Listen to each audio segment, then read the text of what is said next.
Hello friends, welcome to my YouTube channel. I hope you all are like my videos. If you are new to my channel, please subscribe so that you will get all notifications of my upcoming videos. ठीक है, आज मैं आपको बताऊंगी कि hybridisation निकालने की एक सिंपल और इजी ट्रिक। ठीक है, बहुत सारे लोगों ने मुझे कमेंट किया कि हमें हाइब्रिडाइजेशन निकालनी नहीं आती, तो मैंने अपनी इस वीडियो में मैं आपको बताऊंगी कि हाइब्रिडाइजेशन को इजी तरीके से हम कैसे निकाल सकते हैं 2 सेकंड में। ठीक है, नाउ सबसे पहले आपको पता होना चाहिए कि steric number is equal to bond pair plus lone pair. अब हम अलग अलग निकालेंगे, पहले Q1 और फिर Q2। ठीक है, now our first step is step 1. Our first step is count all the valence electron. Count all the valence electron, कि जो भी आपको दिया हुआ है उसकी इलेक्ट्रॉन को निकालना। ठीक है, उसके वैलेंस इलेक्ट्रॉन आपको पता लगाने हैं। ठीक है, नाउ स्टेप 2। स्टेप 2 क्या है? If total number of valence electron if total number of valence electron, जिसको मैं टी नाम से डिनोट कर रही हूं, इज, अगर वो जीरो और टी मतलब जो वो हम टी निकाल रहे हैं, यानी कि total number of valence electron जो है वो 0 और 8 के बीच में लाई करे। ठीक है, देन उसको क्या करेंगे हम, T/2, उससे हमारा आ जाएगा Q1। ठीक है, इतना स्टेप समझ में आया? क्या करना है आपको, सबसे पहले उसके वैलेंस इलेक्ट्रॉन काउंट करने हैं, जितने भी उसके वैलेंस इलेक्ट्रॉन हैं।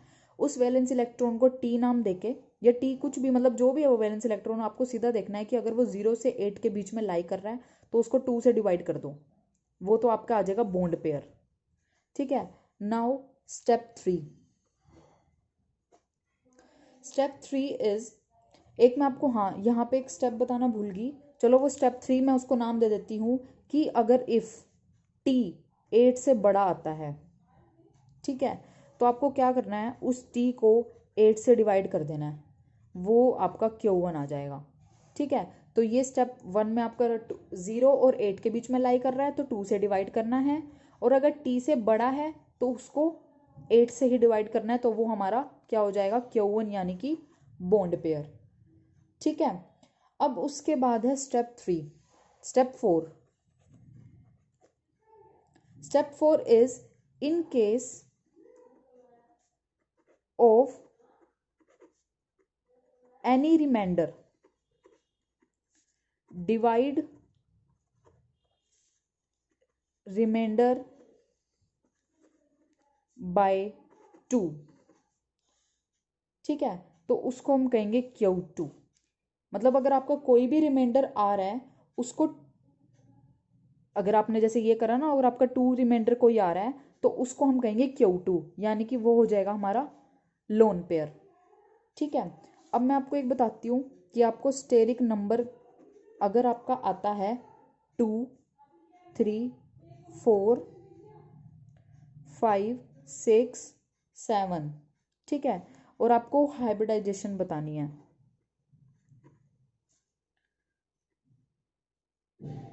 ठीक है, तो आपकी हाइब्रिडाइजेशन कैसे आएगी ये देखते हैं। हाइब्रिडाइजेशन कैसे आएगी, जैसे 2 है तो एक ही S एक ही P। ठीक है, अगर 3 है एक SP2, 4 है एक SP3, 5 है SP3D। ठीक है, SP3D2, 7 के लिए SP3D3। ठीक है, ये थी सिंपल एक ट्रिक जो आपको याद करेगी किसी भी हाइब्रिडाइजेशन निकालने के लिए। ठीक है, नाउ मैं आपको एक एग्जांपल समझाती हूँ। एग्जांपल करते हैं। फर्स्ट एग्जांपल मैंने लिया CH4, यानी कि मीथेन। ठीक है, इसमें मैंने क्या देखा कि आपको ये देखना है इनमें वैलेंस इलेक्ट्रॉन कितने होते हैं। कार्बन के वैलेंस इलेक्ट्रॉन कितने होते हैं, 4, तो 4 प्लस इसके हाइड्रोजन के कितने होते हैं 1, तो 4 इंटू 1 4, ये हो गया 8, ये 8 आ गया। अब हमारा फर्स्ट स्टेप क्या था कि काउंट द वैलेंस इलेक्ट्रॉन, ये हमने कर लिया। 0 और 8 के बीच में लाई कर रहा है, तो हमारा क्या कर रहा है 8 है, तो हम इसको 0 और 8 के बीच में लाई कर रहा है, तो हम इसको क्या करेंगे 2 से डिवाइड।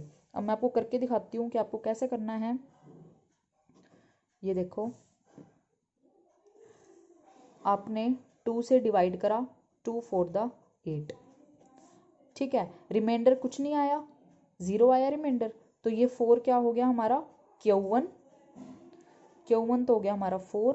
और Q2 कैसे निकालते हैं, अगर कोई रिमाइंडर बचता है तो, ठीक है। तो रिमाइंडर हमारा बचा ही नहीं, तो Q2 क्या हो गया 0। तो स्टेरिक नंबर क्या हो गया इसका 4 + 0 = 4, ठीक है। हाइब्रिडाइजेशन इसकी क्या होगी sp3, ठीक है। Now next example is BCl3, second BCl3, ठीक है। इसका कैसे निकलेंगे, इसके होते हैं बोरॉन के 3 और इसके कितने होते हैं 7, तो 7 इंटू 3 ये कितने हो गया 24। ये 8 से बड़ा है, तो इसको 8 से करेंगे, 24 को 8 से करा 3 पे जाएगा, ठीक है। तो 3 पे गया, ये रिमाइंडर कितना आ गया 0, तो इसका भी Q1 तो हो गया 3, Q2 हो गया 0, तो स्टेरिक नंबर क्या आ गया 3 + 0 = 3।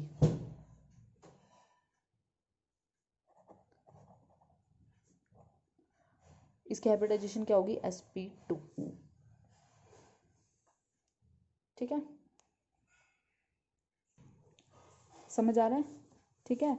Now third example is SO2। SO2, S के कितने इलेक्ट्रॉन्स होते हैं सल्फर के वैलेंस 6, ऑक्सीजन के 6 इंटू 2 यानी कि 18, जो भी है 8 से बड़ा है, तो हम इसको 8 से मल्टीप्लाई करेंगे, 8 टू द 16, जो कि आ गया 2। रिमाइंडर इस बार 2 बचा, तो Q1 तो हो गया हमारा 2, ठीक है। अब Q2 कैसे निकालेंगे, Q2 हमने देखा था अगर आ जाए in case of any remainder, तो उसको हम 2 से डिवाइड करेंगे, तो हमारा रिमाइंडर क्या आया 2।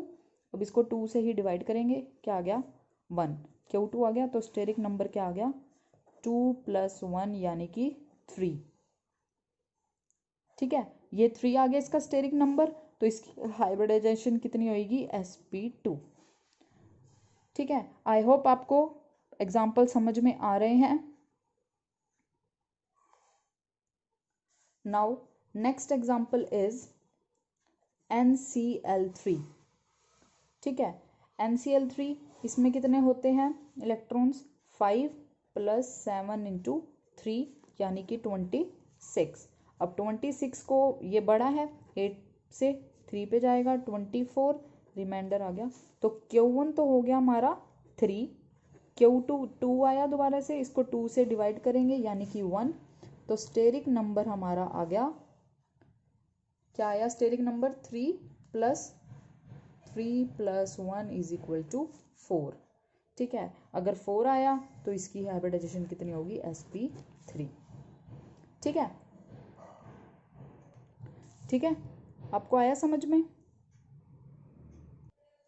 ठीक है, आ गया समझ। Now next is our fifth example is, मैं आपको अब एक चार्ज के लिए बताती हूँ, चार्ज के लिए आपको कैसे निकालना है। जैसे आपने आयोडीन का लिया, ठीक है, तो आयोडीन के लिए 7 इंटू 3, एक माइनस है तो +1, ठीक है, +1 आएगा, तो इसको हमने सॉल्व किया, ठीक है, तो क्या आएगा सॉल्व करके 22, ठीक है। तो 22 को हमने फिर 8 से डिवाइड किया, 2 द 16, ठीक है, कितना कितना बचा 6 बचा, तो ये Q1 तो हो गया हमारा 2 और Q2 हो गया हमारा 6, और 6 को हम 2 से डिवाइड करेंगे, रिमाइंडर बचा ना, तो 3, तो 2 + 3 = 5 यानी कि sp3, ठीक है, sp3d, this is is hybridisation, ठीक है।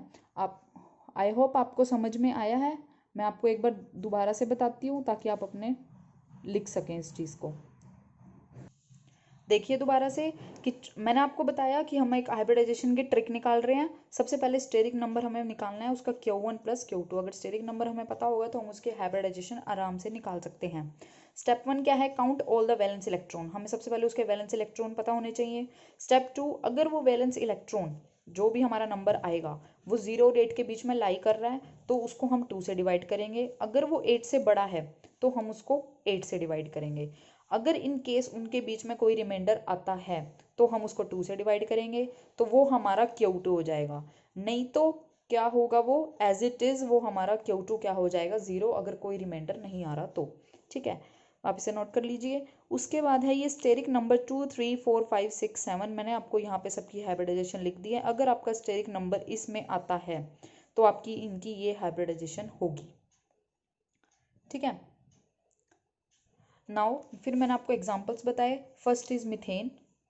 ठीक है, इसमें भी हमने फर्स्ट में वही 4 इंटू इसके थे 4 वैलेंस इलेक्ट्रॉन्स, इसमें 4 ये यहाँ पे था और इसके वैसे 1 होता है। 4 प्लस 4 इंटू 1 यानी कि 8 जो है उसके बीच में लाई करता है। तो 8 2 से हमने उसको डिवाइड किया, 4 आया, रिमाइंडर आया 0, तो Q2 तो हो गया 0 और ये हो गया 4 यानी कि Q1। तो सीरियल नंबर, हमारा सीरियल नंबर कह रही हूँ, sorry, this is steric number. Steric number हमने क्या निकाला? 4 plus 0 is equal to 4। Hybridization होगी sp3। ठीक है, ऐसे ही फिर हमने BCl3 का निकाला, SO2 का निकाला। आप ये नोट कर सकते हैं अगर आपको याद नहीं रहेगा तो। नेक्स्ट इज मैंने एक NCl3 का निकाला, फिर I3 नेगेटिव। I3 नेगेटिव में मैंने आपको बताया अगर यहाँ पे नेगेटिव चार्ज है तो हम यहाँ पे लगाएंगे +1। ठीक है, अगर यहाँ पे कोई आपको एग्जांपल देता है कि आपको यहाँ पे आया चार्ज प्लस का, तो आपको यहाँ पे करना है -1 क्योंकि उसमें से एक प्रोटॉन लूज हुआ है। तो यहाँ पे आप क्या कर दोगे? -1। बाकी सेम प्रोसेस है। ठीक है, आई होप आपको ये हाइब्रिडाइजेशन की ट्रिक समझ में आई है। ये आपको ट्रिक हर चीज़ में एग्जाम्स में हेल्प करेगी आपकी वो हाइब्रिडाइजेशन निकालने के लिए। ठीक है, have a nice day. Thank you so much for watching my video. Bye, take care.